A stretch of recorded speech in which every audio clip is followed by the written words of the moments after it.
تو بہرحال آج ہم دوسرا پارہ شروع کر رہے ہیں، اور جو پہلی آیت کریمہ ہے اس سے آپ کو اندازہ ہو جائے گا کہ یہ جو آیت کریمہ ہے یہ قبلے کے بارے میں ہے، کہ قبلہ ابھی پھیرا نہیں ہے خانہ کعبہ سے، خانہ کعبہ کی طرف جو صحابہ کرام نے رخ پھیرا ہے اس کے حوالے سے اگلی آیات بھی اسی کے حوالے سے ہے، پورا صفحہ جو ہے وہ اسی حوالے سے ہے۔ تو اس کے بارے میں پڑھتے ہیں ذرا۔ اللہ جل شانہ نے ارشاد فرمایا سا یقول السفہاء۔ سا، یہ جو سین زبر سا ہے اس کا مطلب ہوتا ہے ویل، یعنی کہ ہوگا۔ تو یقولو، ان قریب کہیں گے۔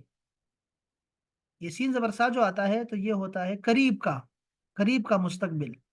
اور جو صوفہ آتا ہے وہ دور کا مستقبل ہوتا ہے، لیکن قرآن مجید میں دونوں کو، سین اور صوفہ دونوں قریب کے لیے استعمال ہوتے ہیں۔ ان قریب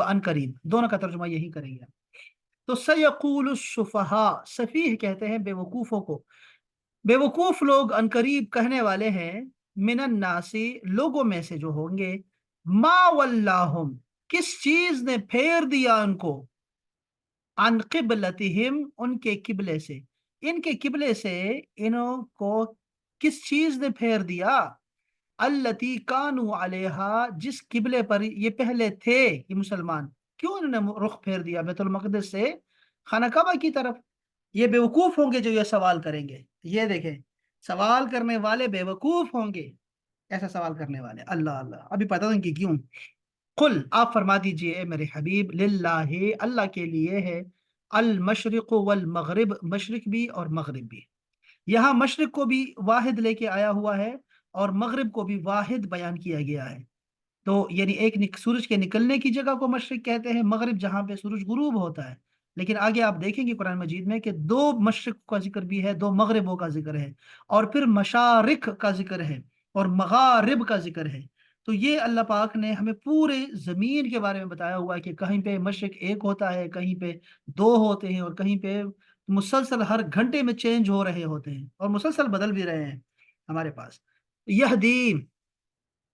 وہ ہدایت دیتا ہے، من یشاء، جس کو وہ چاہتا ہے، الی صراط مستقیم، سیدھے راستے کی طرف، جسے وہ چاہتا ہے نا صرف اسی کو وہ ہدایت دیتا ہے۔ یہ ہے آیت کریمہ، اور اس کا ذرا اوپر سے دیکھیں، ذرا غور کریں کہ اس قبلے کے بارے میں سوال کرنے والے بے وقوف ہیں، اور وہ سوال کریں گے بھی آپ سے۔ یہ سوال کرنا بھی جو ہے ان کا، یہ بھی بڑی گستاخی ہے ان کی، اور یہ گمراہی کی علامت ہے کہ رسول پر اعتراض کریں کہ کیوں۔ اور وہ جو لوگ تھے جنہوں نے نماز کے اندر، سوال تو دور کی بات، انہوں نے سوچا بھی کچھ نہیں، اور نماز کے اندر ہی انہوں نے رخ پھیر دیا۔ کیوں؟ کیونکہ رسول اللہ رخ پھیر چکے تھے۔ جب وہ پھیر رہے ہیں تو سب کی طرف سب نے پھیر دیا کہ ہم تو نمازیں آپ کو دیکھ کے ہی پڑھ رہے ہیں، نماز تو ہم نے آپ کو دیکھ کے ہی سیکھی ہے، اللہ کی عبادت کرنا، کہ یہ سجدہ ہے، یہ رکوع ہے، یہ تحیات ہے، یہ قیام ہے، یہ تکبیر ہے، ہم نے آپ کو دیکھ کے سیکھا ہے۔ آپ اس طرف رخ کریں گے تو یہ قبلہ، آپ اس طرف رخ کریں گے تو یہ قبلہ۔ ہم سب کو پتا ہے کہ اللہ نے وحی کر کے آپ کو حکم دیا ہوگا، کیونکہ وما ينطق عن الهوى ان هو الا وحی یوحى، آپ نے کبھی کوئی بات بھی نہیں، مذاق میں بھی آپ نے کوئی بات اپنی طرف سے نہیں کی، وہ ساری کی ساری وحی ہوتی ہے۔ رسول اس سے مبرہ ہوتا ہے، مذاق کرنے سے، مذاق نہیں کرتا کبھی۔ اس آیت کریمہ کے شان نزول کے بارے میں مفسرین کا ایک قول تو یہ ہے کہ یہ آیت یہودیوں کے بارے میں نازل ہوئی، کہ وہ بے وقوف سوال کرنے والے ہیں کہ بیت المقدس کی جگہ خانہ کعبہ کو کیوں قبلہ بنایا گیا ہے۔ اس کا جواب آگے آگے آگے آئے گا بھی صحیح۔ تو اس پر انہوں نے اعتراض کیا کہ کیونکہ یہ انہیں تبدیلی ناگوار تھی۔ ان کا سوال بنتا تھا بھی، ناگوار، یہ بھی ایک بڑا اچھا لفظ انہوں نے استعمال کیا، اور میں آپ کو پچھلے دنوں میں بتاتا رہا کہ شریعت پہ عمل کرنا بڑا آسان ہے، لیکن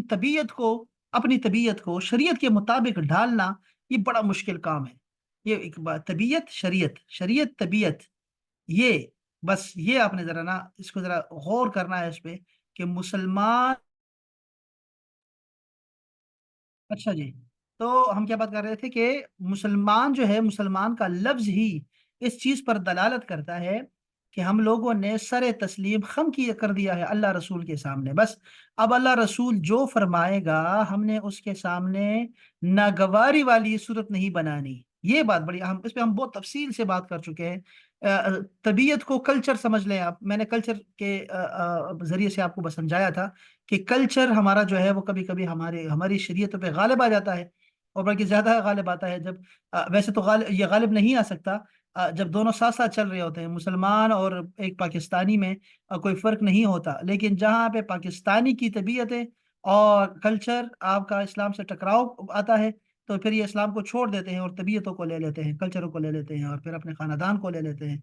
یہ ایک عجیب سا رولا ہے۔ تو یہ یہودیت ہے نا کو ناگوار گزرا، کہ کیوں ناگوار؟ ناگوار دین میں ناگواری نہیں ہے۔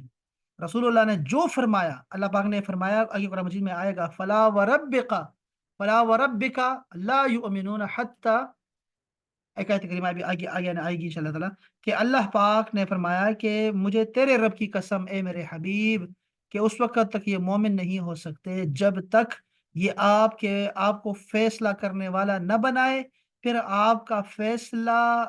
جب ہو چکے تو اس کے بعد اپنے دل میں کوئی تنگی محسوس نہ کرے۔ دل کی تنگی بھی کفر کی علامت ہے، کہ رسول اللہ نے ایک بات فرمائی ہے، ان کا حکم موجود ہے، ان کی سنت موجود ہے، اور پھر بندہ کہے نہیں یار یہ کیسی بات ہو گئی، اب یہ ہماری دل نہیں کرتا، دل نہیں مانتا، میرا دل نہیں مانتا، تو آپ سمجھ جائیں کہ آپ کا دل ابھی تک مسلمان نہیں ہوا، مومن ایمان کی جو ہے نا کمال کو نہیں پہنچا آپ کا ایمان۔ تو ناگوار گزرا بھائی، ناگوار نہیں گزرنا چاہیے کوئی بھی اسلام کا حکم، ناگوار نہیں گزرنا چاہیے آپ کو۔ اپنے دل میں دعا کریں اللہ تعالیٰ سے، ہمیشہ دعا کریں کہ اللہ میرے دل کو پھیر دے اپنی طرف، اپنے شریعت کے مطابق کر دے، اپنے حکم کے مطابق کر دے، اپنے رسول کی سنت کے مطابق کر دے۔ یہ ایک بہت بڑی بات ہے۔ تو یہاں ایک بات تو یہ ہے کہ یہودی ہیں، ہمیشہ اعتراض کرتے رہیں گے، ان کا کام ہی یہ ہے اعتراض کرنا، ایک تو یہ بات ہے۔ تو ایک بہت بڑا ان کو ملنے والا ہے، ایک پوائنٹ ملنے والا ہے، کہ جب مسلمان قبلہ پھیریں گے تو یہ اعتراض کریں گے، یہ اعتراض کرتے ہی ان کا کام ہی یہ ہے، رسول کے اندر جو ہے یہ کمیاں تلاش کرتے رہتے ہیں۔ تو یہ کہیں گے کہ یہ مسلمان کتنے بے وقوف ہیں، یہ مسلمانوں کو بے وقوف کہیں گے، اگرچہ یہ خود بے وقوف ہوں گے۔ دوسرا قول یہ ہے کہ یہ آیت مکہ کے مشرکین کے بارے میں نازل ہوئی، کہ جب قبلہ تبدیل ہوا تو انہوں نے آپس میں کہا کہ محمد علیہ الصلوۃ والسلام نے اپنے دین کے بارے میں تردد کا شکار ہیں، تردد کا یعنی شکوک و شبہات کا شکار ہیں، اور ابھی تک ان کے دل میں اپنی ولادت گاہ یعنی مکہ مکرمہ کا اشتیاق موجود ہے۔ لازم بات ہے، یعنی یہ مدینہ منورہ میں آ گئے تھے نا رسول پاک، لہٰذا جب انہوں نے چونکہ 17 جو ہے نا وہ 17 مہینے تقریباً نماز پڑھ چکے تھے مدینہ منورہ میں، اس کے بعد یہ حکم آنے والا ہے، تو لہٰذا جب انہوں نے تمہارے شہر کی طرف توجہ کر لی ہے تو ہو سکتا ہے وہ تمہارے دین کی طرف بھی لوٹ آئیں۔ وہ پریشان ہوں گے کہ یہ کیا ہو رہا ہے، کہ کعبہ کی محبت ابھی تک ہے دلوں میں، تو یہ تو تھا بھی، آگے آگے بات آئے گی اس حوالے سے۔ لہٰذا جب انہوں نے تمہارے شریعت، ٹھیک ہے۔ تیسرا قول بھی موجود ہے کہ یہ آیت منافقوں کے بارے میں نازل ہوئی، کیونکہ انہوں نے اسلام کا مذاق اڑاتے ہوئے قبلہ کی تبدیلی پر اعتراض کیا تھا۔ منافقین کے بارے میں ہے، چونکہ مدینہ منورہ میں مشرکین نہیں تھے بلکہ وہاں منافقین تھے، وہاں یہودی ہیں، وہاں عیسائی ہیں، لیکن مشرکین نہیں ملیں گے آپ کو، تو یہ منافقین ہیں اصل میں وہاں پر، جو کہ اعتراض کریں گے کہ یہ کیا چکر ہے یار، یہ ایک طرف یہاں نماز پڑھ رہے ہیں تو پھر اس کے بعد یہاں رخ پھیر دیا بالکل ہی۔ چوتھا قول بھی ہے کہ یہ آیت مشرکین، منافقین اور یہودوں تینوں کے بارے میں ہے، کیونکہ قبلہ کی تبدیلی پر طعنہ تشنیع کرنے والے سب برابر تھے۔ اس آیت مبارکہ میں غیب کی خبر بھی ہے، کہ پہلے سے فرما دیا گیا کہ بے وقوف اور جاہل لوگ قبلہ کی تبدیلی پر اعتراض کریں گے۔ غیب کی خبر میں نے پہلے بتا دیا تھا کہ غیب کی خبر ہی تو نبی دینے آتا ہے، نبی کا مطلب ہی یہی ہے کہ غیب کی خبر ہے، اس کا کوئی اور مطلب ہی نہیں ہے سرے سے، نبی کا لفظ ہی، اس کے علاوہ اس کا ترجمہ کوئی نہیں ہے۔ نبی کا مطلب ہے خبر دینے والا۔ کون سی خبر؟ جو لوگوں کو نہیں پتا، وہ اپنی ساری جو ہے نا وہ عقل کو اور سارے شعور کو اور اپنی تمام تر مہارتوں کو استعمال کر کے بھی وہ بات نہیں جان سکیں گے جو اللہ کا نبی ان کو بتاتا ہے، یعنی کہ محسوسات سے آگے کی بتاتا ہے پیغمبر آپ کو۔ وہ پیغمبر جو پیغام لے کے آتا ہے وہ عام پیغام نہیں ہوتا کہ کوئی سائنسدان اس کو، سیاستدان اور جو ہے نا کوئی شاعر، کوئی ادیب اس کو سمجھ سکتا ہے پہلے سے، کوئی عقل مند آدمی، ایسا نہیں ہے، بلکہ وہ آپ کو وہ خبریں بتاتا ہے جو کہ انسان کی عقل اپنے تمام وزیروں یعنی کہ قوت سامعہ، قوت لامسہ اور قوت شامہ، کسی سے بھی جو ہے نا وہ جان نہیں سکتا، وہ آپ کو بتاتا ہے۔ تو ساری خبریں ہی غیب کی ہے، یہاں کوئی اللہ کا وجود بھی غیب کے اندر بھی آتا ہے، یہ سارے جنت اور دوزخ اور فرشتے، قرآن کا آنا، سب غیب کے غیب ہیں۔ تو یہ خبر جو ابھی، یہ ہم یہ کہہ سکتے ہیں، غیب کی خبر کی جگہ ہم کہیں گے بھی مستقبل کی بات ہے، اور ہم یہ کہتے ہیں، یہ ہمارا عقیدہ ہے کہ جو پیغمبر ہوتا ہے اس کو جو کچھ ہو چکا ہے اس کی خبر بھی اللہ نے دے دی ہے، اور جو آنے آگے ہونے والا ہے اس کی خبر بھی اللہ نے اپنے رسول کو دے دی ہے۔ رسول خود تو نہیں جانتا، رسول کو جو بھی دیا ہے اللہ نے دیا ہے۔ یہ بات سمجھ نہیں آتی، اور یہاں انڈیا پاکستان کے مسلمان علماء جو ہے آپس میں لڑ رہے ہوتے ہیں اور لوگوں کو بھی لڑتے رہتے ہیں۔ یہ ایک بڑی خطرناک بات ہے۔ نبی کے پاس جو کچھ بھی ہے وہ اللہ نے ہی ان کو خبر دی ہے، اور وہ بہت زیادہ ہے، اور وہ غیب کی ہی خبریں ہیں، اس میں کوئی دوسری رائے نہیں ہونی چاہیے۔ وہ بہت زیادہ دیا ہوا ہے۔ تو ہمیں پتہ ہے کہ آدم علیہ السلام کو کیسے پیدا کیا گیا، ان کو کیسے بنایا گیا۔ یہ خبر کس نے دی؟ ہمیں رسول نے ہی عطا فرمائی، اور رسول کو کس نے دی؟ اللہ نے دی ہے۔ اس کے علاوہ کیا ہے؟ ہمیں سب پتہ ہے کہ شروع میں کیا ہوا تھا، عالم ارواح میں کیا ہوا تھا، اس کے بعد انسان کیسے بنتا ہے۔ یہ ساری چیزیں ہم نے پڑھی، اور پھر پچھلے پیغمبروں کی باتیں، 1 لاکھ سے زیادہ پیغمبر آئے، ان کی خبریں اور پچھلی امتوں کی خبریں، وہ سب ہمیں رسول نے ہی عطا کی ہے۔ ہمیں تو ڈائریکٹ کوئی وحی تو آئی نہیں کسی کو، تو رسول نے ہی بتایا سب کچھ۔ تو یہ ہے کہ جیسے پچھلی ساری باتیں بتائی ہوئی ہے، رسول نے ہمیں آنے والے واقعات کے بارے میں بتایا ہوا ہے، اور وہ اللہ کی وحی کے ذریعے سے بتایا ہوا ہے، جسے میں نے پہلے بھی عرض کر دی۔ تو اب آخری جنتی کون ہوگا، آخری دوزخی کون ہوگا، اس کے احوال بھی رسول اللہ نے بتا دیے ہیں۔ پوری کتابیں بتائی ہیں، جنتی کون ہے، دوزخی کون ہے، تم جنتی، تم جنتی، تم جنتی، تم دوزخی، تم دوزخی، تم منافق، تم یہاں، تم یہاں، سب کچھ بتا دیا ہوا ہے۔ آگے کیا جنت میں کیا ہونے والا ہے، جنت کے بعد اللہ کے ساتھ ملاقات کیسے ہوگی، سوال جواب کیسا ہوگا، اور وہ جام کوثر کا، اور آگے پیچھے بہت ساری باتیں، بہت ساری باتیں۔ یہاں پہ ایک حدیث پاک آتی ہے بخاری شریف کے اندر، وہ اکثر یہ لوگ کوٹ کر دیتے ہیں اور ان کو سمجھ نہیں ہے، کہ رسول اللہ صلی اللہ علیہ وسلم نے فرمایا کہ جب محشر کا دن ہوگا تو میں جام کوثر جو ہے وہ ان کو دے رہا ہوں گا اپنی امتوں کو، اور وہ پانی پلا رہا ہوں گا کوثر کا۔ تو اس کے بعد جو ہے وہ کچھ لوگ آئیں گے جو کہ پانی کے تلاش میں آئیں گے، تو فرشتے ان کو ہٹائیں گے اور کہیں گے کہ ان کو پانی نہ پلائیں، آپ نہیں جانتے کہ انہوں نے کیا کیا؟ آپ فرمائیں گے کہ یہ میری امت ہی ہیں، تو کہا جائے گا آپ کو کہ نہیں، آپ کو نہیں پتا کہ انہوں نے آپ کے بعد کیا کیا۔ ٹھیک ہے جی، اب اس کو کوٹ کرتے ہیں کہ دیکھو فرشتوں نے کہا کہ آپ کو نہیں پتا کہ انہوں نے آپ کے بعد کیا کیا، تو دیکھو رسول کو نہیں پتا کہ وہ لوگ کون ہیں، انہوں نے کیا کیا، اس کے بعد کیا ہوا کیا نہیں ہوا۔ رسول اللہ نے ہمیں سارا کچھ بتا دیا ہوا ہے۔ یہ جو خبر ہے نا کہ فرشتے کہیں گے مجھے کہ کچھ لوگ آئیں گے میرے پاس اور میں پانی پلاؤں گا، اور وہ فرشتے مجھے کہیں گے، میں پھر کہوں گا، یہ کون بتا رہا ہے؟ ہمیں رسول ہی تو بتا رہا ہے۔ کتنے بیوقوف لوگ ہیں کہ ان کو یہ نہیں پتا، یہ نہیں کہ حضرت ابو بکر صدیق کے بارے میں آپ نے کتنی بات بتا دی ہے کہ تم صدیق ہو، اور احد کو کہا احد تم اپنی جگہ پہ رہو، کہ تمہارے اوپر جو ہے ایک صدیق ہے اور 2 شہید ہیں تمہارے اوپر۔ یہ شہادت عمر فاروق کو فرمایا کہ جب دودھ پیا تو دودھ باہر نکل آیا، تو آپ نے کہا یہ مجھے رسول اللہ نے بتا دیا تھا کہ تمہاری آخری خوراک دودھ ہوگا۔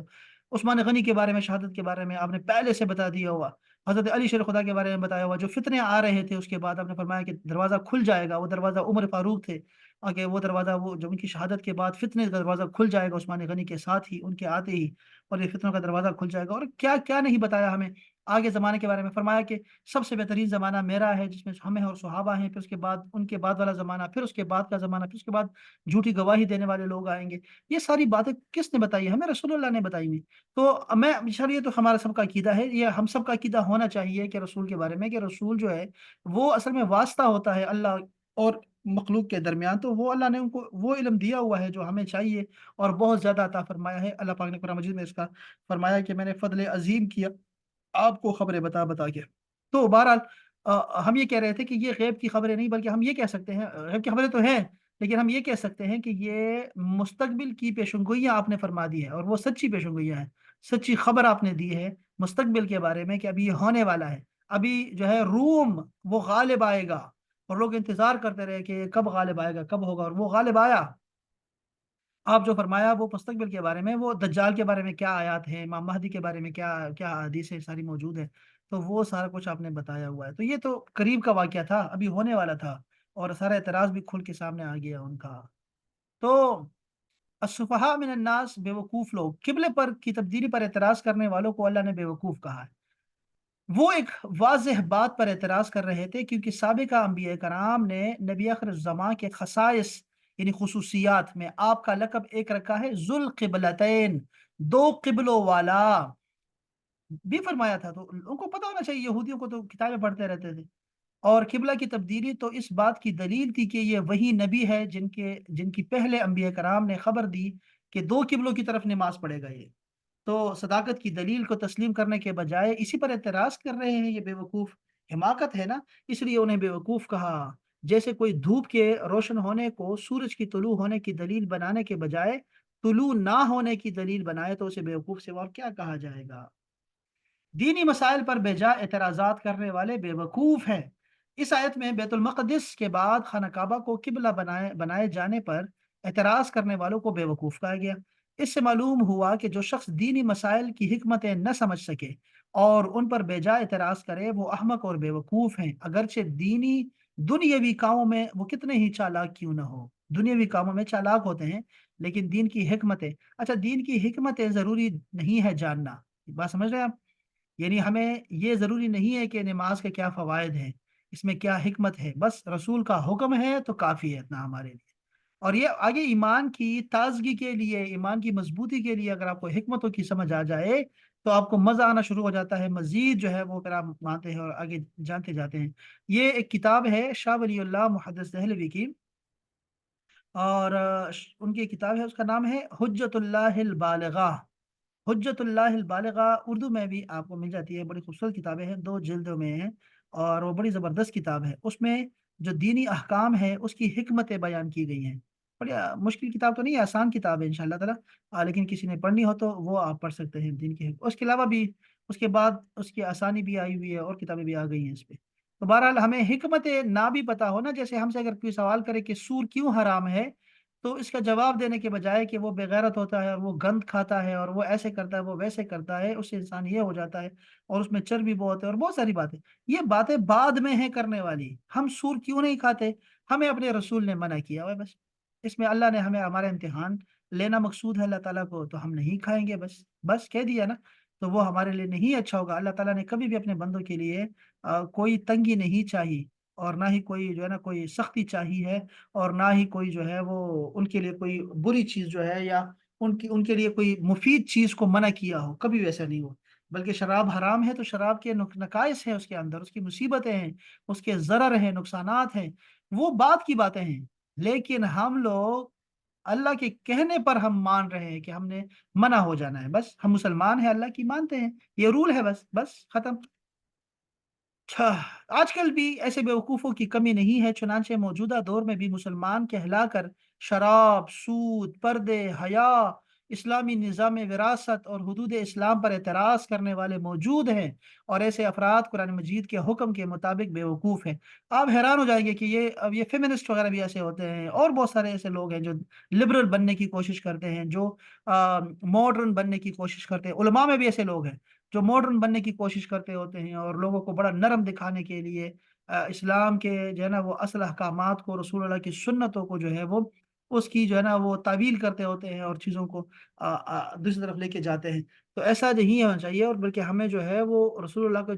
جو بھی ان کا حکم ہے وہ تمام زمانوں کے لیے ہے، قیامت تک کے زمانوں کے لیے ہے، اور تمام زمینوں کے لیے، تمام ملکوں کے لیے، تمام بر اعظموں کے لیے، بلکہ اگر اس دنیا کے بعد مریخ پہ ہم رہیں گے تو مریخ کا بھی یہ حال ہوگا، وہاں بھی رسول اللہ کا حکم چلے گا، یہی حکم چلے گا جو یہاں پر ہے۔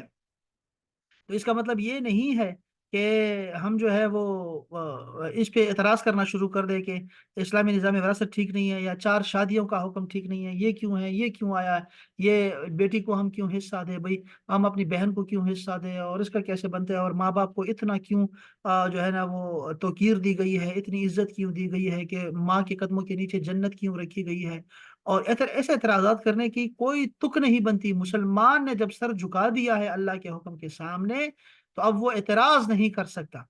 اب وہ مانے گا، چیزوں کو مانے گا، اور جیسے فرمایا ہے، جیسے سنت ہے اس کو کرنے کی صحیح کرے گا، کوشش کرے گا۔ ایک چیز ہوتی ہے سنت عادیہ۔ سنت عادیہ جو ہوتی ہے،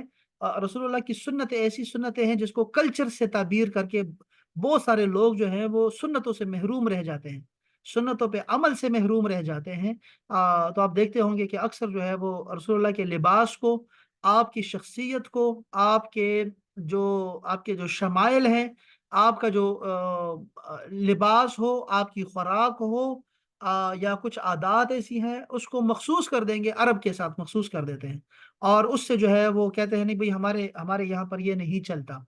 ہمارے انڈیا میں یہ نہیں چلے گا، ہمارے ملک میں یہ نہیں چلے گا۔ یہ انتہائی محرومی کی علامت ہے، اور اللہ تعالیٰ جو ہے وہ ایسے ایسے لوگوں میں ہمیں شامل نہ کرے کہ ہم لوگ ماڈرن بننے کے چکروں میں اور اپنے کلچر کو فوقیت دیں شریعت کے اوپر۔ بس سنت ہے تو سنت ہی فیشن ہے، یہ فیشن کا بھی ایک، ہاں فیشن کا بھی ایک بڑا اس میں ایک ایلیمنٹ داخل ہے کہ رسول اللہ صلی اللہ علیہ وسلم نے جو کچھ فرمایا خواتین کے لیے یا پھر مردوں کے لیے فرمایا، وہی فیشن ہونا چاہیے مسلمانوں کا، اور وہی غالب ہوتا رہتا ہے، یہ فیشن کا سرکل چلتا رہتا ہے۔ یعنی آج ایک چیز جو ہے وہ فیشن میں شامل ہوتی ہے، کل وہ فیشن میں شامل نہیں ہوتی، لیکن پرسوں دوبارہ سے وہی فیشن دوبارہ لوٹ کے آتا ہے۔ تو ہم جس زمانے میں ہوتے ہیں، ہمیں کبھی کبھی نیچے ہوتے ہیں، کبھی اوپر ہوتے ہیں، نشیب و فراز ہے ہماری زندگی میں، کبھی زوال ہے، کبھی عروج ہے۔ تو آپ یوں سمجھا کریں کہ وہ جو چیز رسول اللہ نے بتائی ہوئی ہے وہی حق ہے، وہی سچ ہے، اور وہی فیشن ہے، وہی ہونا چاہیے ہمارا۔ ہمیں اس پہ شرمانا نہیں چاہیے، کبھی بھی شرمانا نہیں چاہیے، بلکہ ہمارا اپنا تشخص ہے۔ یہ تشخص کا لفظ یاد رکھیں، تشخص ہمارا اپنا تشخص ہے، اور ہم مسلمان ہیں۔ کبھی اپنی اس اسلامیت کو چھپانے کی ضرورت نہیں ہے، کبھی ہمیں اپنے دین کو چھپانے کی ضرورت ہمیں نہیں ہے، نہ ہی رسول اللہ کی سنتوں کو چھپانے کی ضرورت ہے۔ لوگ محتاج ہیں اس کے، آپ جس سے چھپا رہے ہیں نا، ہو سکتا ہے کہ اسی کے لیے مفید ہو آپ کو، آپ کی وہ بات، آپ کا وہ فیشن، جس کو اس کو نہیں پتا، جب وہ سنے گا دیکھے گا وہ حیران ہو جائے گا کہ یہ کتنی زبردست چیز ہے، کتنا زبردست ہے، آپ کا دین کتنا خوبصورت ہے۔ تو ہم لوگ کیا کرتے ہیں کہ ہم لوگ فیشن کے پیچھے چھپ جاتے ہیں، کلچر کے پیچھے چھپ جاتے ہیں، ملکوں کی ثقافتوں کے جو ہے نا پیچھے چھپ جاتے ہیں، اور اپنا تشخص جو ہے وہ کھو دیتے ہیں، اپنی پہچان ہی ہم کھو دیتے ہیں۔ یہ انتہائی خطرناک ہے جو اس وقت ہو رہا ہے، دنیا جب گلوبل ولیج بن رہی ہے اور ہم لوگ جو ہے وہ ہمارے جو ہے نا سارا سارا کچھ مکس اپ ہو رہا ہے۔ ہمیں اپنا تشخص قائم رکھنا ہے بس۔ یعنی ہم سب سے پہلے مسلمان ہیں، اس کے بعد پاکستانی ہیں، اس کے بعد ہم پنجابی ہیں، اس کے بعد ہم پٹھان ہیں، وہ بعد کی باتیں ہیں، ہماری بہت ساری پہچانیں ہیں ہم، لیکن ہم لوگ مسلمان ہیں، اپنے تشخص کو قائم رکھیں۔ ہاں، اس میں ایک اور بھی چیز ہے، آپ کو اتنا برا بھی نہیں دکھنا چاہیے کہ آپ بالکل الٹ کر رہے ہوں، جبکہ آپ کو پتا ہو کہ اسلام میں فلیکسیبلٹی ہے، فلیکسیبل ہے اسلام۔ تو جہاں تک اسلام کی چادر ہے، جہاں تک حدود ہے، اللہ پاک نے بار بار فرمایا حدود حدود حدود۔ آپ حدود اسلام جو یعنی حدود، وہ حدود نہیں جو سزا ہوتی ہے وہ، بلکہ حد یعنی باؤنڈریز جو ہیں، آپ وہاں تک جا سکتے ہیں، جہاں تک چادر جاتی ہے آپ وہاں تک جائیں نا ان کے ساتھ یار۔ یعنی جو چیز منع نہیں ہے چیزوں میں، آپ اس کی کیوں لوگوں کو منع کرتے ہیں؟ یعنی آپ خود کو ماڈرن رکھیں، خوبصورت رکھیں، لوگوں کے ساتھ رکھیں۔ ایسا نہیں ہے کہ آپ بالکل ہی جو ہے نا بالکل الگ تلگ دکھائی دیں آپ، اور لوگ گاڑی میں پھر رہے ہوں تو آپ اونٹ لے کے پھر رہے ہوں لندن کے سڑکوں پہ۔ تو ایسا نہیں کہ بھئی یہ سنت ہے، بھئی آپ کو کس نے منع کیا کہ گاڑی میں نہ بیٹھے؟ آپ پجیرو میں نہ بیٹھے، آپ لینڈ کروزر میں نہ بیٹھے، آپ رینج روور میں نہ بیٹھے؟ کس نے منع کیا؟ خوبصورت زیور پہنے آپ، خوبصورت کپڑے پہنے آپ، کس نے منع کیا آپ کو؟ جب اسلام نے منع نہیں کیا تو آپ کے لیے وہ فیشن ہے نا۔ رسول اللہ کا منع نہ کرنا یہ آپ کا دین بن جاتا ہے، یعنی کس چیز کو، جس چیز پہ رسول اللہ نے خاموشی اختیار فرمائی یا آپ کو منع نہیں کیا، آپ کیوں اپنا جو ہے ایک لوگوں کا جو ہے وہ سپوائل کرتے ہوتے ہیں، لوگوں کی خوشی کو یا ایک گیدرنگ کو کیوں سپوائل کر دیتے ہیں، ایک عجیب سی جو ہے وہ کراہیت والی شکل دکھا کے، اسلام کا ایک غلط چہرہ دکھا کے؟ آپ خود کو خوبصورت رکھیں، اور آپ اللہ تعالیٰ کی نعمتوں کو دکھائیں، جہاں تک آپ کو اسلام اجازت دیتا ہے اس کو اپنائیں۔ یہ بھی ایک بہت بڑی مصیبت ہے ہمارے ہاں، سمجھ ہی نہیں آتی ہم لوگوں کو۔ اسی طرح حجاب کا بھی مسئلہ ہے، اس طرح نقاب کا مسئلہ بھی ہے، اسی طرح یہ جو خوشبو کا مسئلہ ہے، اور یہ سارے بہت سارے مسائل ہیں جس کو ہم وقتاً فوقتاً بتاتے رہے ہیں، اور یہ چیزوں ہم اس پہ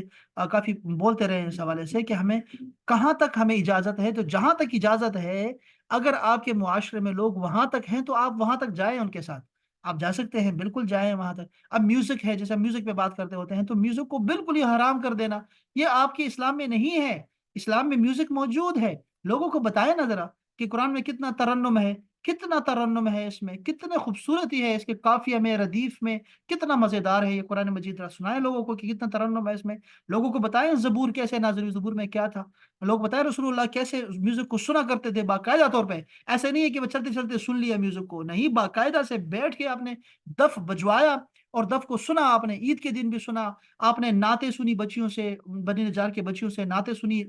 دف کے ساتھ لگے ہوئے ہیں، دف موجود ہے تو دف کے ساتھ سن رہے ہیں آپ۔ تو آپ کیوں لوگوں کو بالکل ہی منع کر دیں گے؟ تصویر کے معاملے کو دیکھ لیں آپ، ویڈیوز کے مسئلے کو دیکھ لیں آپ، جہاں تک اسلام آپ کو اجازت دیتا ہے وہاں تک ان کے ساتھ چلے۔ یہ دین ہمارا قابل عمل رہنا ہے قیامت تک کے لیے۔ اگر آپ اس کو روک دیں گے نا تو یہ اصل میں آپ قرآن مجید کی صحیح تعریف ہی نہیں کر رہے، صحیح ترجمہ ہی نہیں کر رہے، آپ کو پتہ ہی نہیں لگا، آپ نے کسی کو فالو ہی نہیں کیا جو آپ کو جدت سمجھائے اسلام کے اندر، کہ میں نے پرانی شراب کو نئے جام میں دینا ہے آپ کو۔ جام چینج ہو سکتا ہے، کبھی مٹی کا پیالہ ہوگا، کبھی سونے کا ہوگا، کبھی چاندی کا، کبھی کیسے ہوگا، اب چینج، اس کی شکلیں چینج ہوتی رہیں گی، لیکن شراب وہی ہوگی جو کہ رسول نے پلائی ہے صحابہ کرام کو، وہیں درس ہوگا، وہیں تعلیمات ہوں گی، اس کے کپڑے چینج ہوتے رہیں گے، اور ہر ضروری نہیں ہے کہ آپ کو ہر طرح سے ایک ہی طرح کا حکم چلے گا، افریقہ کے لیے بھی اور آپ کے یہاں پر پاکستان کے لیے بھی آپ دیکھیں کہ دونوں کا حکم موجود ہوگا، جہاں پر ان دونوں کا سنگم ہوتا ہے وہیں تو آپ کی جگہ ہے، تو آپ لوگوں کو لے کے چلنے والے بنے اور زمانے کو لے کے چلیں، اور ساتھ میں جو ہے پھر آپ نے جگہوں کو بھی ساتھ لے کے چلیں، سارے کلچرز کو ساتھ لے کے چلیں، تو آپ مختلف کپڑے دیکھیں گے مسلمانوں کے، ہر ملک میں اپنے کپڑے ہوتے ہیں، کوئی اعتراض نہیں کرتا کہ کیوں پہنے، کیونکہ وہ کلچر بھی ہوتا ہے، وہی اسلام بھی ہوتا ہے، اسلام میں کوئی کپڑے نہیں ہے، اسلام کے اسلامی کوئی یونیفارم تو نہیں ہے، اسلام میں تو یہ ہے کہ سطر کو چھپانا ہے، آپ نے صدر کو چھپانا ہے، اب اس کو مختلف طریقے ہوتے ہیں، لوگ عجیب عجیب قسم کے کپڑے پہنتے ہیں، ہمارے لیے بڑے عجیب ہوتے ہیں، لیکن وہ ان کا کلچر ہوتا ہے اور وہ بڑے خوبصورت دکھائی دیتے ہیں، یعنی عید کے دن ہمارے افریقی دوست ہوتے ہیں، وہ جب آتے ہیں تو ایسا لگتا تھا یار انہیں کوئی بینر وغیرہ پہنا ہوا ہے، بینر ایسا لگتا تھا چادر پہن کے آ گئے یہ کیسے کپڑے ہیں، لیکن وہ اتنا خوش ہو رہے ہوتے ہیں وہ پہن کے، اور بڑے وہ دکھاتے ہیں جیسے ہم لوگ ٹو پیس پہن کے ایسے بڑے جو نا اترائے ہوئے پھرتے ہوں گے، ہم نے آج بڑا کاٹن پہنا ہوا ہے، آج بڑا کلف لگایا ہوا ہے ہم نے، تو ایسے لگتا ہوتا ہے، ایسے ہی وہ اتراتے ہیں اس پہ، تو وہ اچھا لگتا ہے ان کے ساتھ، جب اسلام اجازت دے رہا ہے تو آپ بھی جانے دو، اس طرح سارے مسائل ہیں، پھر تصویر کا مسئلہ بھی ہے، اور پھر اس طرح کے آپ میں نے میوزک کا بھی بتایا، کتے کا وہ بڑے مسائل ہم ذکر کرتے رہے، اور بہت سارے مسائل ہیں، جو کہ یہ تو میں بڑے مسائل بتا رہا ہوں، جو چھوٹے چھوٹے مسائل بھی ہے نا، اس میں بھی ہم لوگوں کو اپنا تشخص قائم رکھیں، لیکن اس کا مطلب یہ نہیں ہے کہ آپ بالکل یہ الگ تلگ دکھائی دیں، 100 بندہ ایک طرح کا ہے اور آپ جو ہے بالکل الگ سے بندے ہیں، اور آپ کہیں بھئی یہ تو میں نہیں کروں گا، یہ تو اسلام کی اجازت نہیں دیتا، نہیں نہیں رسول اللہ نے نہیں کیا، رسول اللہ نے نہیں کیا، اس کا یہ مطلب ہے کہ آپ کے لیے جائز ہے، جب تک انہوں نے منع نہیں کیا آپ کو، رسول اللہ نے آپ کو منع نہیں کیا، تو آپ ضرور اس کو استعمال کر سکتے ہیں، ان چیزوں کو لے کے چلے، یہ بہت اہم بات ہے، یہ ہمارا دین کا اصول ہے، یہ ان چیزوں کو سمجھنا چاہیے، مباح ایک لفظ ہوتا ہے، مباح کا لفظ، تو مباح کو آپ سمجھیں، وہ آپ کو فلیکسیبل رہنے میں بہت مدد دیتا ہے، ایک سنت ہے نا، رسول اللہ کی سنت میں ایک تقسیم ہے اندر، کہ کون سی سنت ہے، یہ سنت کے اندر تقسیم ہوتی ہے، اور پھر سنت کو چھوڑ کے ایک چیز ہوتی ہے مباح، تو آپ نے وہ مباح کو سمجھنا ہے کہ وہ کیا ہے، اس کے اوپر اچھائی میں مستحب ہوتا ہے ہمارے پاس، اور برائی میں مکروہ ہوتا ہے، مکروہ، تو اگر کوئی چیز مکروہ بھی ہے، آپ دیکھیں کہ مکروہ کا مطلب حرام نہیں ہوتا، یہی تو تقسیم ہمیں فائدہ دیتی ہے، اور یہی تو علماء کرام ہے جو کہ اسلام کو قابل عمل بناتے رہیں گے قیامت تک لے کے چلنے والے، جو کہ دین کو سمجھنے والے ہیں، دین کی ٹوٹلٹی کو سمجھنے والے ہیں، ایک آیت کو نہیں، ایک حدیث کو دیکھ کر نہیں، بلکہ وہ دین کے مزاج بھی سمجھتے ہیں، قرآن و حدیث اور فقہ اور ساری چیزوں پر ان کا عبور ہوتا ہے، اور وہ عقلی طور پر بھی پورے ہوتے ہیں، اور پھر وہ سارے مشاورت سے کرتے ہوتے ہیں، تو اسی میں خیر ہوتی ہے امت کی، تو وہ آپ کو بتائیں گے کہ کیسے دین پہ عمل کرنا ہے آپ لوگوں نے، یہ انتہائی اہم بات ہے، اللہ کرے کہ آپ کو یہ بات سمجھ آ گئی ہو، اور میں اللہ کرے کہ میں اس میں سچا بھی ہوں، اور اس میں جو ہے نا وہ صحیح بھی ہوں، درست بھی ہوں، تو یہ لوگ ہیں کہ جو لوگ مسلمانوں کے اندر بڑے قابل ہوتے ہیں دنیاوی اعتبار سے، علوم کے حوالے سے، لیکن جب شریعت کی باتیں آتی ہیں تو وہ اتنا بچگانہ سوال کر دیتے ہیں کہ ہم ان کو بے وقوف کہتے ہیں کہ یہ بے وقوف ہے، اور وہ سچے ہوتے ہیں علماء کرام جب ان کو ایسے کہتے ہوتے ہیں، ابھی جیسے مدارس پہ بہت سارے اعتراضات کرتے ہوتے ہیں، لیکن یونیورسٹیز کی طرف ان کا دھیان نہیں جاتا، اور وہ بڑے ہی بیوقوف ہیں، ان کی نظریں بڑی چھوٹی ہوتی ہیں، ان کو نہ ماضی کا پتہ ہے کہ کب ہم نے یہ یونیورسٹیز کالجز ہم نے سٹارٹ کی ہیں، اور یہ کب سے شروع ہوا ہے، اور اسلام کا نظام کب سے شروع ہے، اور اس میں کیا خوبصورتی ہے، وہ چیزیں چھوڑ کے ہم لوگ مغرب کو دیکھے دیکھیے سوالات کرنا شروع کر دیتے ہیں، جیسے وہ کہتے ہیں ہم بھی وہی سوالات شروع کر دیں گے، تو ایسے ہی بن جائیں گے جیسے وہ بن گئے تھے، انہوں نے بھی اپنے دین کا کباڑا کر دیا، کہ انہوں نے دین کو گرجے کے اندر محدود کر دیا، ہم لوگ چاہتے ہیں کہ دین کو مسجد کے اندر محدود کر دیں، یہ ابھی اسی کی کوشش چل رہی ہے، مسلسل یہی کوششیں چل رہی ہے، آپ شعراء کو سن لیں تو وہ بھی علماء کے خلاف ہوں گے، دین کے خلاف باتیں کر رہے ہوں گے سوشل میڈیا پہ، آپ کسی ڈبیٹ کو دیکھ لیں، کالجز میں دیکھ لیں، آپ علماء کو اتنے سارے سوشل میڈیا پہ ان کو پروموٹ کیا جاتا ہے اسپیشلی، اور وہ ایسے لوگ ہیں کہ وہ دین کا رنگ بدلنے والے ہیں، باقاعدہ سے دین کو گنجا کرنے والے لوگ ہیں، تو بس اللہ تعالیٰ بچائے، بہت سارے فتنے ہیں، اللہ تعالیٰ خیر فرمائے ہمارے اولاد کی، ہماری نسل کی، ہماری ایمان کی بھی، خاتمہ بالایمان ہو، اس کی دعا ہمیشہ کیا کریں، جب بھی آپ دعا کیا کریں نا، کوئی نیک کام کر کے دعا کرے، ہم نے پڑھا تھا نا کہ حضرت ابراہیم علیہ السلام خانہ کعبہ کی دیوار اٹھا رہے تھے اور دعائیں کر رہے تھے، تو کوئی بھی نیک کام کرے آپ دعائیں کرتے رہیں، سفر میں ہیں تو دعا کیا کریں، بیمار ہوں تو دعا کیا کریں، کوئی ظلم آپ پہ ہو جائے دعا کیا کریں، یہ ساری دعائیں قبول ہوتی ہیں، تو اس کے لیے کوئی نیک عمل کی ضرورت بھی نہیں ہے آپ کو دعا کرنے کے لیے، دعا کرتے رہے نا، جب دعا کریں گے نا آخر میں دعا آپ نے خاتمہ بال ایمان کی کرنی ہے ہمیشہ، کہ اللہ ہمارا خاتمہ بال ایمان ہو، بس یہ دعا کرتے رہے. تو یہ اہم باتیں ہیں. بہرحال اللہ تعالیٰ ہمیں عمل کرنے کی توفیق عطا فرمائے. آگے فرمایا ما ولاہم عن قبلتہم التی کانوا علیہا، ان مسلمانوں کو ان کے قبلے سے، ان کے اس قبلے سے کس نے پھیر دیا جس پر وہ پہلے تھے. قبلہ ایک جہت ہوتی ہے، طرف ہوتی ہے جس کی طرف انسان منہ کرتا ہے، اور چونکہ مسلمانوں کو خانہ کعبہ کی طرف منہ کر کے نماز ادا کرنے کا حکم دیا گیا، اس لیے خانہ کعبہ مسلمانوں کا قبلہ ہے. اس کو قبلہ بولتے ہیں، قبلہ جہت کو. یا ہم ہمارے اردو میں قبلہ، ہم کسی بھی بزرگ کو قبلہ کہتے ہیں. یعنی ہمارے ہاں بڑے کو، گھر کے بڑے کو، یا پھر آپ کے معاشرے کا جو بڑا، محلے کا بڑا ہوتا ہے، یا کوئی بھی مہمان وغیرہ ہوتا ہے، تو اس کو ہم قبلہ بولتے ہیں. یعنی کہ میں آپ کی طرف دیکھ رہا ہوں، جس کی طرف آپ دیکھ رہے ہوتے ہیں نا، وہ آپ کا قبلہ ہوتا ہے. جس کا آپ احترام کرتے ہوتے ہیں، وہ اس کو آپ قبلہ بولتے ہیں. اردو کا لفظ ہے یہ قبلہ. تو قبلہ آپ ویسے بھی استعمال کر سکتے ہیں، اس کا مطلب ہوتا ہے جہت، ڈائریکشن. خانہ کعبہ اور بیت المقدس کن زمانوں میں قبلہ بنے؟ اب یہ چلو پڑھ لیتے ہیں. یاد رہے کہ حضرت آدم علیہ السلام سے لے کر موسیٰ علیہ السلام تک قبلہ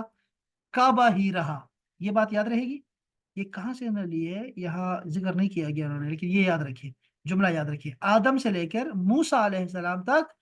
خانہ کعبہ جو ہے یہی قبلہ رہا. پھر حضرت موسیٰ سے لے کر حضرت عیسیٰ تک بیت المقدس قبلہ رہا.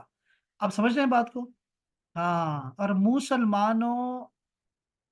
مسلمان بھی مدینہ منورہ میں آنے کے بعد تقریباً 16-17 ماہ تک بیت المقدس کی طرف منہ کر کے نماز پڑھتے رہے، اور اس کے بعد نماز ظہر کی ادائیگی کے دوران مسجد قبلتین جو آج بھی موجود ہے میں قبلہ کی تبدیلی کا واقعہ رونما ہوا. نیز یہ بھی یاد رہے کہ حج ہمیشہ کعبہ ہی کا ہوا ہے، بیت المقدس کا حج کبھی نہیں ہوا. لیکن اس کا مطلب یہ بھی نہیں ہے کہ بیت المقدس نہیں جانا چاہیے. بیت المقدس میں ایک نماز 500 نمازوں کے برابر ہے، یا پھر 50 یا پھر 25,000 نمازوں کے برابر ہے. یہ حدیث موجود ہے مختلف، 500 کا بھی ہے اور 25,000 کا بھی آیا ہوا ہے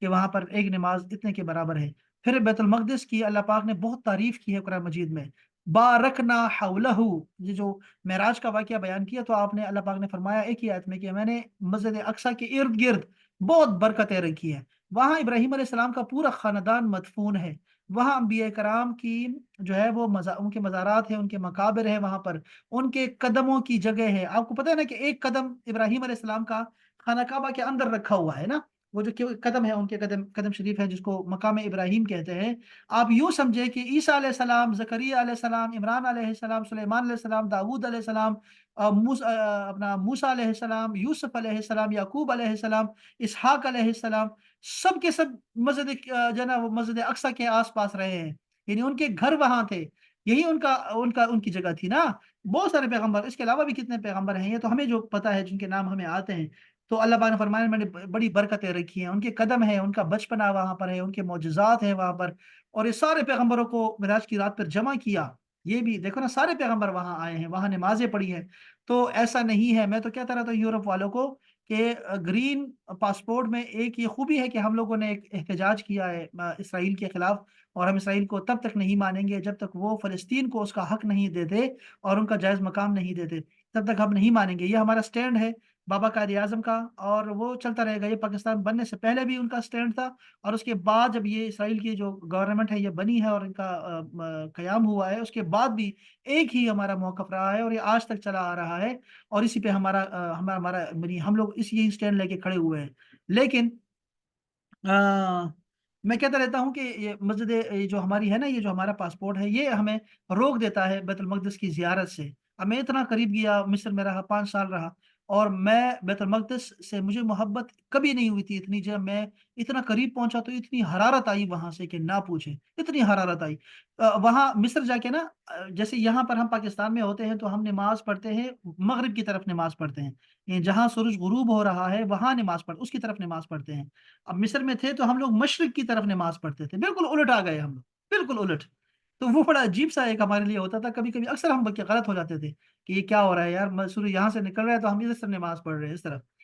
تو لیکن کیا تھا، میں بتا رہا تھا کہ وہاں سے حرارت بہت آتی تھی. بہت اس کی گرمی تھی بیت المقدس کی، بہت دل میرا چاہا جانے کو، لیکن اس پاسپورٹ پہ نہیں جا سکتے۔ یورپ والوں کے یہ مزے ہیں کہ ان کے پاس پاسپورٹ ہے تو آپ کو اتنے سارے، وہ عثمان بھائی ہمارے آتے ہیں یہاں پہ، اور وہ بھی قافلے لے کے جاتے تھے، اب تو حالات خراب ہے نا، لیکن جاتے رہے مسلسل قافلے یورپ سے لے کے جاتے رہے۔ ہمارے اور دوست ہیں، بہت سارے ازہری دوست ہیں ہمارے جو جاتے رہتے ہیں ماشاء اللہ سے، تو میں ان کو بڑے رشک کی نگاہ سے دیکھتا ہوں، اور ان کے لیے میں بڑا خوش ہوتا ہوں جب میں وہ جاتے ہیں وہاں زیارت کرتے ہیں۔ ہم تو صرف حرمین شریفین جا سکتے ہیں، دعا کریں حرمین شریفین آزاد رہیں، اور ہمارے یہاں پہ کسی قسم کی قانونی پابندی نہ آئے، کسی قسم کا کوئی اس پہ جو ہے کوئی ایسا غلبہ نہ آئے، کوئی ایسا ظالم حکمران نہ آئے جو لوگوں کو منع کرے حرمین شریفین میں داخل ہونے سے، یا کوئی ایسا رول نہ آئے، کوئی بیماری ایسی نہ آئے، کوئی ایسی وبا یا ایسا کچھ بھی نہ ہو جو ہمیں حرمین شریفین کے دخول سے منع کرے۔ بیت المقدس ہے تو آپ کے پاس اگر پاسپورٹ ہے، آپ کے پاس اگر وسائل ہے تو آپ ضرور جائیں۔ خانہ کعبہ کے لیے بھی وسائل کا ذکر کیا ہے قرآن مجید میں، اللہ پاک نے فرض کیا ہے ان لوگوں پہ جن کے پاس وسائل ہیں، تو آپ کو بھی وسائل کا ہونا یہ جائز ہے نا، تو ٹھیک ہے، یہ تو آپ کا عام حکم ہے۔ ایک آپ کی محبت ہونی چاہیے کہ میرے پاس وسائل نہیں ہے لیکن میں توکل علی اللہ کر کے میں نکل پڑتا ہوں، اللہ وسائل بنا دے گا میرے، تو جانے پہنچتے تھے وہ لوگ۔ تو آپ بھی ایسے ہمیشہ وسائل کو دیکھ کر بھی اور نہ دیکھ کر بھی آپ چلیں، توکل باللہ کر کے آپ نکلیں اور سیر کریں، زمین کی سیر کریں، اور یہ جگہ دیکھیں جہاں پہ پیغمبر رہے ہیں اور انہوں نے ان کی قومیں رہی ہیں وہاں پر، اور معجزات رونما ہوئے ہیں، ضرور جائیں، وہاں کی برکتیں سمیٹیں۔ تو یہاں یہ ہے کہ حج خانہ کعبہ کا ہوا ہے، طواف خانہ کعبہ کا ہوا ہے، اور خانہ کعبہ کا طواف ہی جو ہے ہمیں فرشتوں کے ساتھ ملاتا ہے، اور کسی چیز کا طواف کرنا ضروری بھی نہیں ہے، اور نہ ہی ہے کسی چیز کا طواف شریعت میں۔ آپ نے ہمیشہ خانہ کعبہ کا طواف کیا ہے، بیت المقدس کا طواف نہیں ہوا، کبھی بھی نہیں ہوا۔ آپ نے فرمایا، اللہ تعالیٰ نے فرمایا کہ ان کو فرما دو کہ مشرق اور مغرب جو ہے سب اللہ کے لیے ہے۔ قبلہ پر اعتراض کرنے والے تمام لوگوں کا ایک ہی جواب دیا کہ انہیں کہہ دو یار کہ مشرق اور مغرب سب اللہ کے ہیں، یہ ایک جواب تھا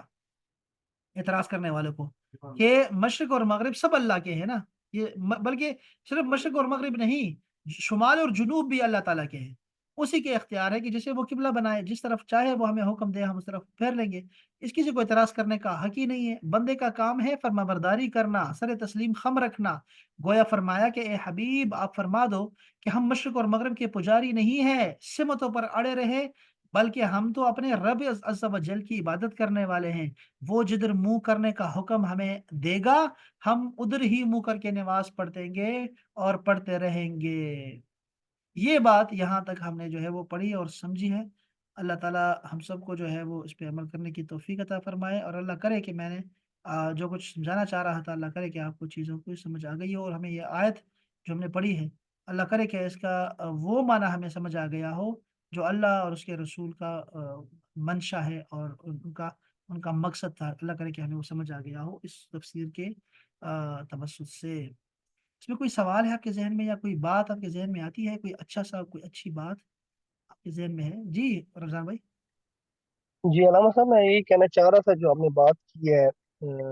اس کے بارے میں نا کہ اچھا پہننے کے بارے میں، اچھی سواری رکھنے کے بارے میں، تو یہ حضور صلی اللہ علیہ وسلم نے سنت بھی ہے کہ حضور صلی اللہ علیہ وسلم نے صحابی کو دیکھا ہے جو کہ بڑے برے اس میں کپڑوں میں پھرتے رہتے تھے، اور پھر حالانکہ وہ اچھے پیسے والے تھے، تو پھر حضور صلی اللہ علیہ وسلم نے فرمایا کہ بھائی جب آپ کو اللہ پاک نے وسائل دیے ہوں تو آپ اچھا پہنیں، اچھی سواری رکھیں۔ آہ، تو وہ حساب سے کہا گیا، تو یہ کرنا چاہیے، اچھی چیز ہے جی، لیکن بعض لوگ وہ چیز پہ وہ نہیں کرتے، لیکن یہ ضروری ہے، کر لینا چاہیے تو اچھی بات ہے، اس طرح اچھی آپ پہنیں، اچھا دیکھیں، اچھا وہ کریں تو بڑے ضروری بہت ہے۔ بالکل ایسا ہی ہے، بہت پیاری بات کی اس میں۔ دیکھیں ایک تو وہ آیت کریمہ ہے نا، وَأَمَّا بِنِعْمَةِ رَبِّكَ فَحَدِّثْ، جو اللہ تعالیٰ نے آپ کو نعمت دی ہے اللہ تعالیٰ اس کو دیکھنا چاہتا ہے، اور رسول اللہ نے بھی یہ فرمایا کہ کیا ہم اچھا نہ پہنے، اچھا نہ کریں؟ آپ نے فرمایا بالکل اللہ چاہتا ہے آپ کو دیکھنا، بندے کو چاہتا ہے ایسے دیکھنا کہ جو اس پہ نعمتیں ہیں وہ اللہ تعالیٰ دیکھنا چاہتا ہے، اللہ کو یہ اچھا لگتا ہے کہ جو نعمتیں ہوں وہ دکھائی دیں بندے پر، ٹھیک ہے۔ اس میں ایک اور خرابی ہے نا، اس میں ایک اور خرابی یہ نکل آتی ہے لوگوں کے اندر، یعنی چیزوں کے اندر نا نیت کا فرق ہوتا ہے، عمل کے اندر نیت کا فرق ہوتا ہے، اسی لیے دین کے اعمال کا دار و مدار نیتوں پر رکھا گیا ہے کہ آپ جب لباس فاخرہ پہنتے ہیں، اچھا لباس پہنتے ہیں، آپ کو وہ ممتاز کر دیتا ہے، لوگوں سے منفرد کر دیتا ہے، تو اس میں آپ کے اندر ایک بڑائی آتی ہے، تکبر آتا ہے آپ کے اندر، اور ایک نخوت پیدا ہوتی ہے جس سے کتراتے ہوئے اکثر مسلمان جو ہے وہ اچھا نہیں پہنتے۔ یہ بھی ایک ہے نا کہ وہ اپنے تقوی اور یہ تصوف کا جو لفظ ہے نا، صوفی، یہ صوف کا لباس جو ہوتا تھا یہ گرمی سردی میں پہنتے ہیں، اور یہ یعنی فقیروں کی ایک طرح کا لباس ہوتا ہے کہ آپ نا خود کو دکھاتے ہیں کہ فقیر ہیں اور کوئی بڑائی نہیں چاہتے آپ لوگ، تو اس وجہ سے بھی لوگ جو ہیں ان چیزوں سے رہ جاتے ہیں۔ لیکن یہ ایک ملکہ ہے جو آپ کے انسان کے اندر پیدا ہو سکتا ہے کہ وہ چاہے کچھ بھی پہنے، اچھا پہنے، اچھے سے اچھا پہنے، اس کے دل میں کبھی تکبر نہیں پیدا ہوتا، بلکہ وہ جب پہنتا ہے، جب کھاتا ہے، وہ یہی کہتا ہے کہ یہ مجھے اللہ کا دیا ہوا ہے، بسم اللہ، بسم اللہ، بسم اللہ سے شروع کرتا ہے، یعنی کہ ہر چیز میں قارون کی طرح نہیں کہتا کہ یہ میری محنت ہے، یہ میرا فارمولہ تھا، یہ میں نے کمایا ہے، یہ میری ساری جوانی اس پہ لگ گئی، خون پسینے کی کمائی۔ وہ ہمیشہ اللہ کا نام پہلے لیتا ہے کہ اللہ کا دیا ہوا، جی اللہ کا دیا ہوا ہے، تو اس کا جو نفس ہے نا، وہ ہمیشہ اس کا مغلوب رہتا ہے، کبھی اس کے اندر وہ فرعونیت نہیں پیدا ہوتی، نمرودیت پیدا نہیں ہوتی اس کے اندر۔ تو 12 لوگ اس سے گھبرا جاتے ہیں یا ڈرتے ہیں، اچھے لوگ جو ہوتے ہیں وہ گھبرا جاتے ہیں اور وہ خود کو ممتاز نہیں کرنا چاہتے ہوتے ہیں، لیکن ہم علماء کرام کو دیکھتے ہیں، علماء کرام کو اس پہ بہت طاقت حاصل ہے، وہ ہمیشہ اچھا لباس پہنتے ہیں، ہمیشہ خوشبو لگاتے ہیں، ہمیشہ جتنا وہ چاہتے ہوتے ہیں نا کہ اچھا دکھے، وہ محنت کرتے ہیں اس پہ علماء کرام، اور لوگوں کو دکھانے کے لیے کرتے ہوتے ہیں کہ لوگ بھی ایسے پہنے، کہ اچھے کپڑے پہنے، خوبصورت پہنے، خوشبو لگا کے نکلے، اور ساری سنتوں کو استعمال کرنے کے بعد، عمل کرنے کے بعد لوگوں کو دکھاتے ہیں خود کو، تو یہ اچھا طریقہ ہے ان کا، اور وہ کانفیڈنس ان کا بحال رہتا ہے کہ ہم اس پہ تکبر نہیں کریں گے اس پہ۔ یہ جو کپڑا کھینچنے کی ایک حدیث پاک ہے نا، کہ جس کا کپڑا جو ہے وہ گھٹنوں سے نیچے ہوا تو وہ جہنم میں ہے، تو وہ اس سے سیدنا صدیق اکبر نے پھر سوال کیا کہ میرا تو کپڑا اکثر لٹک جاتا ہے، آپ نے فرمایا تمہارے لیے نہیں ہے یہ، تمہارے لیے نہیں ہے، اور ایک اور صحابی بھی ہیں ان کا بھی ایسے ذکر آتا ہے، تو آپ کے لیے نہیں ہے، کیوں نہیں ہے؟ کیونکہ آپ لوگوں کے اندر وہ نیت ہی نہیں ہے، آپ کی نیت وہ نہیں ہے جو یہ لوگ کرتے ہوتے ہیں کپڑا کھینچنے کے وقت۔ کسی کے پاس تو ناف سے اوپر کا کپڑا نہیں ہے کہ وہ ناف بڑی مشکل سے چھپا لیتا ہے، گھٹنے بڑی مشکل سے چھپاتا ہے، ایک ہی چادر میں میاں بیوی رہتے ہیں، اور ایک بندہ جو ہے وہ کپڑے کو زمین پہ گھسیٹ رہا ہے، یا 2-3 بندے پیچھے سے کپڑا پکڑ کے اس کے ساتھ چل رہے ہیں۔ یہ نخوتیں، یہ فرعونیت اللہ تعالیٰ اللہ کے رسول کو نہیں اچھے لگتے، کبھی بھی اچھے نہیں لگتے، کہ معاشرہ ایک طرف ہو، تم ایک طرف ہو۔ بہرحال یہ اللہ تعالیٰ جو ہے نا، جو جس کو نعمتیں دی ہیں وہ ضرور دکھائے۔ اور بھی بہت ساری چیزیں ہیں، اے، صرف کپڑوں کی بات نہیں ہے، کھانے کی بھی ایسی بات ہے، اور ہنر کی بات بھی بتا رہا ہوں، ہنر، کہ آپ کو اللہ تعالیٰ نے آپ کو ہنر دیا ہے، آپ کو ایک آپ کو ایک ملکہ دیا ہے، آپ ڈاکٹر ہیں، پورا جہاز بھرا ہوا ہے، کسی کو ہارٹ اٹیک آتا ہے، کسی کو بی پی کسی کا لو ہو جاتا ہے، جہاز کے اندر اکثر ایسا ہو جاتا ہے، تو وہ اناؤنس کرتے ہیں کوئی ڈاکٹر ہے، تو آپ اس وقت نہ گھبرائیں، آپ دکھائیں، اما بنعمت ربک فحدث، کہ اللہ نے آپ کو ڈاکٹر بنایا ہے، اللہ تعالیٰ نے آپ کو یہ ملکہ دیا ہے کہ آپ نبض دیکھ کے بیماری کو جان لیتے ہیں، اور لوگوں کی آنکھوں کو دیکھ کے بیماری جان لیتے ہیں، تو آپ لوگ ضرور جو ہیں اپنے ملکہ کو دکھائیں، اس وقت اللہ چاہتا ہے کہ آپ دکھائیں، تو ایسا نہ کیا کریں کہ آپ چھپے چھپے رہیں اور آپ اپنا ملکہ نہ دکھائیں، آپ کو بات کرنے کی تمیز ہے، آپ کو کسی سوال کا جواب آتا ہے تو آپ ضرور دکھائیں، اپنا آپ دکھائیں، اس میں کوئی بھی بری بات نہیں ہے، اللہ تعالیٰ چاہتا ہے کہ آپ ایسے کریں، تو یہ اچھی چیزیں ہیں، اور چلیں اللہ تعالیٰ کرے کہ ہم اس چیز کو سمجھ چکے ہوں کہ جو ہم کہنا چاہ رہے ہیں، اور یہ سیرت ہم جو ہے نا وہ اس آیت سے ہم نے سیکھا ہے جو، چلے اللہ تعالیٰ ہمیں اس پہ توفیق عطا فرمائے عمل کرنے کی، اور اللہ تعالیٰ قبول فرمائے جو کچھ ہم نے کہا، اور جو کچھ اس میں ہم سے اگر کوئی غلطی ہوئی ہے یا کوئی غلط مفہوم ہم سمجھے ہیں یا پھر غلط مراد سمجھے ہیں، تو اللہ تعالیٰ ہماری اصلاح فرمائے، اور ہمیں اللہ تعالیٰ اچھا اور سچا علم اور حقیقی علم عطا فرمائے، قرآن مجید کے معارف، اس کے جو خزانے ہیں علم کے، اللہ تعالیٰ ہم پہ کھولے، اور اللہ تعالیٰ اس پہ عمل کرنے کی توفیق عطا فرمائے، اور ہمارا خاتمہ بالایمان ہو، سلامت رہیں جی، اور انشاءاللہ پھر کل ملاقات ہوگی اس دوسرے پارے کی دوسری آیت کے ساتھ انشاءاللہ تعالیٰ۔ السلام علیکم ورحمۃ اللہ تعالیٰ وبرکاتہ۔ وعلیکم السلام ورحمۃ اللہ۔